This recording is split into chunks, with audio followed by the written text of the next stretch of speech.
E vamos agora com mais entrevista no Jornal da Rede Alesp. Vamos falar sobre o avanço da inclusão digital nas casas legislativas.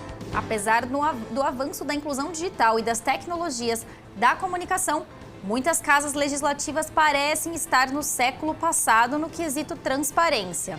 Levantamento do Instituto de Estudos Legislativos e Políticas Públicas, o IELP, aponta que a parcela das assembleias legislativas e câmaras de vereadores do país ainda não ofereceram aos cidadãos mecanismos de consulta às proposições legislativas em tramitação. Sobre esse assunto, vamos conversar agora com Rafael Sodré Citadino. Ele é presidente do Instituto de Estudos Legislativos e Políticas Públicas. Bom dia, Rafael. Seja bem-vindo ao Jornal da Rede Alesp. Bom dia, Guga. Bom dia, Tatiana. Como vão? Tudo jóia. Rafael, podemos começar falando aí um pouco sobre o que é o Instituto dos Estudos Legislativos e Políticas Públicas aí, junto às casas legislativas. Como funciona a atuação de vocês? Bom, Guga e Tayana, o IELP, o Instituto de Estudos Legislativos e Políticas Públicas, é uma entidade que foi lançada oficialmente recentemente, né? Nós estruturamos o Instituto com pesquisadores, professores de Direito Legislativo, Processo Legislativo, Direito Constitucional. Ele é sediado em Brasília, mas tem representantes do Brasil todo, né? E alguns assessores, consultores, ex-parlamentares estão compondo o Instituto. E o nosso objetivo, na verdade, é poder fazer uma análise dos mecanismos de busca, de pesquisa das casas legislativas. A gente tem também uma publicação, que é uma publicação semestral, que é a Revista de Estudos Legislativos e Políticas Públicas. Já lançamos a primeira edição, né? Uma revista acadêmica que vai discutir também essa questão do funcionamento do legislativo brasileiro e também dos governos a nível municipal, estadual e federal. E a gente dá cursos também, vamos iniciar dando curso de processo legislativo para assessores, parlamentares, pessoas que têm interesse nessa área. E é um instituto sem fins lucrativos e que se propõe a ser uma rede, na verdade, de pessoas que atuam nesses segmentos do processo legislativo e também das políticas públicas no Brasil. Agora, Rafael, em quais outros setores o Instituto atuará dentro das três esferas, né, do poder público? Olha, o nosso objetivo, na verdade, é contribuir com sugestões, indicações de melhorias para esses ambientes legislativos e de governo também. Então, o que a gente tem, na verdade, é desenvolvido alguns métodos de avaliação e de mensuração da qualidade das casas. Agora, nós não temos uma postura de condenar as casas legislativas, de denunciar a ausência de mecanismos. Nosso objetivo é fazer uma avaliação séria, concreta, encaminhar para essas casas, em diálogo, inclusive com as suas gestões, propostas de mudanças. Inclusive, muitas casas legislativas não sabem no Brasil, de municípios pequenos, por exemplo, que a gente tem mecanismos gratuitos de inclusão digital. O Senado, por exemplo, tem um instituto próprio, que é mantido com recursos públicos federais do Senado, que é o Interleges, por exemplo, que faz todo o trabalho de formação, de inclusão digital, um instituto muito bem gerido, e a gente tem possibilidade, tanto com recursos públicos como também com recursos privados, de fazer um processo de estímulo, de fomento. Porque, veja bem, a transparência legislativa, a transparência nas políticas públicas, não é uma necessidade só de pessoas preocupadas com a corrupção e tudo mais, que sem dúvida nenhuma é algo muito sério. Mas é também para garantir a segurança jurídica da sociedade, né? Quando você vai, por exemplo, você é uma empresa privada e vai se instalar no município, ou você é um cidadão e vai se mudar ou fazer negócios em determinado município, você precisa saber quais são as leis que estão naquela região e também quais leis estão sendo debatidas, estão sendo discutidas e podem ser implementadas, podem ser sancionadas no período próximo, para você poder calcular o risco regulatório da sua atividade se você for uma empresa, ou mesmo as condições de vida se você for um cidadão e quiser viver ou passar por aquela cidade. Então, o nosso objetivo, na verdade, é aumentar, ampliar um aspecto que vem sendo muito discutido no Brasil e no mundo, que é o aspecto da transparência nos governos e nas casas legislativas do Brasil.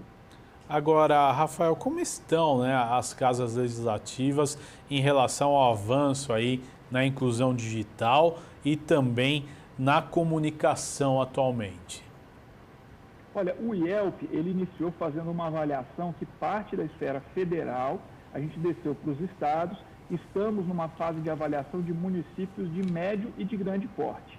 O que a gente pode observar é que um número bastante considerável de municípios e de estados, né, possui sistemas informatizados, sistemas de busca. Isso já era de se esperar, porque a gente tem no Brasil uma relativa qualidade de inclusão tecnológica nas unidades da federação, nos estados brasileiros e no Distrito Federal, e a gente sabe muito bem que quanto mais a gente vai descendo a nível de tamanho de município, porte de município, isso fica sendo mais difícil e é compreensível porque os municípios têm menos capacidade orçamentária, têm uma redução da sua capacidade orçamentária e muitas vezes têm estruturas públicas que funcionam de maneira um pouco mais precária. Então, o que a gente pode observar, a gente se surpreendeu, na verdade, é que existem estados brasileiros que não possuem casas legislativas, assembleias estaduais, com um sistema informatizado de busca. Então, isso nos surpreendeu, porque a gente espera, né, que no Brasil de 2021, né, com o nível de inclusão digital existente, todas as casas tenham um sistema que a gente possa abrir o site e pesquisar o projeto de lei, a proposição que foi apresentada pelo parlamentar. Então, a gente tem Estado brasileiro hoje, né, um Estado brasileiro hoje que não possui nenhum sistema de busca informatizado. Além desse Estado brasileiro que não possui, que hoje é o Rio Grande do Norte, que não possui sistema de busca informatizado, a gente tem Estados da Federação, unidades da Federação e Assembleias Legislativas, que não tem um sistema atualizado. Então, a gente não tem um sistema que você pode buscar e saber o que aconteceu com aquela proposta. Você pode até pesquisar se existe a proposta e qual é o conteúdo dela, mas você não sabe se foi apresentada uma emenda, se a proposta foi modificada em determinada comissão, com quem está a relatoria, se ela já foi aprovada, se ela ainda está em tramitação. Então, esse tipo de coisa é o tipo de coisa que acomete 10% das Assembleias Legislativas do Brasil e Câmara Legislativa do Distrito Federal. Não que a Câmara Legislativa do Distrito Federal tenha esse problema, é até uma com uma qualidade muito considerável, né? Só que a gente utilizou ela para fazer o cálculo desse percentual. É importante registrar que a Assembleia Legislativa de São Paulo ela tem um elevado grau de inclusão e de transparência. É uma das assembleias no Brasil que tem um dos melhores sistemas de busca, vários sistemas de filtro. Agora, quando a gente vai descendo para os municípios médios e pequenos, isso vai ficando mais complicado. É mais complicado saber quando aconteceu a sessão legislativa, quantas são as proposições, o teor delas e principalmente essa atualização que é bastante difícil quando a gente desce a nível municipal de pequenos municípios. Agora, Rafael, além dessas questões, né, que você colocou aí que afetam a transparência, né, das casas legislativas e das câmaras para a população, quais os outros problemas mais comuns aí que você vê nessas questões tecnológicas também que esses municípios e esses estados ainda passam? Olha, a gente tem casos no Brasil de capitais de estados que não têm telefone para contato, por exemplo, do setor público. A gente não consegue ligar para a Câmara de Vereadores de determinadas capitais, né? Você imagina para municípios pequenos, né? O contato é feito por e-mail e você não tem um sistema municipal de transparência que condicione o gestor público municipal, por exemplo, a responder com brevidade os seus questionamentos. Então, na verdade, são casas inacessíveis. Então, a gente tem desde esse extremo de casas que não possuem sistema informatizado, não tem site na internet, ou tem um site muito precário, desatualizado, com gestão, com composição da Câmara Municipal, por exemplo, de 2016, a gente tem isso no Brasil hoje, e mesmo cidades que você não tem site nenhum, e você tem o extremo, e que acontece inclusive em capitais de estados, que você não tem nem telefone para contato. Então, é um grau de inacessibilidade que é extremo, que supera até a falta de transparência. Não é que não é um órgão transparente, é um órgão inacessível. Sendo um órgão inacessível, fica muito difícil para o cidadão fazer esse acompanhamento. Mas, como eu falei para vocês, o objetivo do IELP é acessar essas casas e sugerir as mudanças. Porque, às vezes, por exemplo, o que a gente identificou é que tinha telefone para contato, entrou a pandemia, os gestores entraram em home office e incluíram somente um site. Eu tenho certeza que se houver uma solicitação, um pedido, uma publicização disso, o gestor vai instituir, vai conseguir um telefone móvel para colocar em rodízio para determinados servidores para poder atender a população, que é o que, para o que servem essas casas, sem dúvida nenhuma. Agora, Rafael, a Assembleia Legislativa de São Paulo percebeu esse problema e vem ao longo do tempo aí passando por um processo de modernização em praticamente todos os departamentos da casa. É importante que as outras assembleias legislativas e também as câmaras municipais virem os holofotes para esses processos de modernização em sistemas, de tempos em tempos, até porque a tecnologia ela é muito dinâmica, né? É importante estar atento a esses fatores? Sem dúvida nenhuma, é fundamental você estar atento para esse aspecto do desenvolvimento da tecnologia. E muitas vezes o gestor municipal, principalmente dos municípios pequenos, ele tem essa preocupação, e o gestor das casas legislativas também, das câmaras de vereadores, os presidentes de câmaras de vereadores, ou mesmo pessoas do serviço público municipal, os servidores como diretores de casas e tudo mais, eles têm a preocupação do custo, né, da tecnologia, porque é claro que você tem uma tecnologia muito avançada, você tem um custo maior. E a impressão que se tem é que, por exemplo, a Alesp, a Câmara Legislativa do Distrito Federal, que são casas de entes da federação importantes, que têm uma importante arrecadação, e a mentalidade muitas vezes desses gestores é que só é possível na Alesp ter esse sistema tão completo, tão bem estruturado, porque é uma assembleia rica, vamos chamar assim.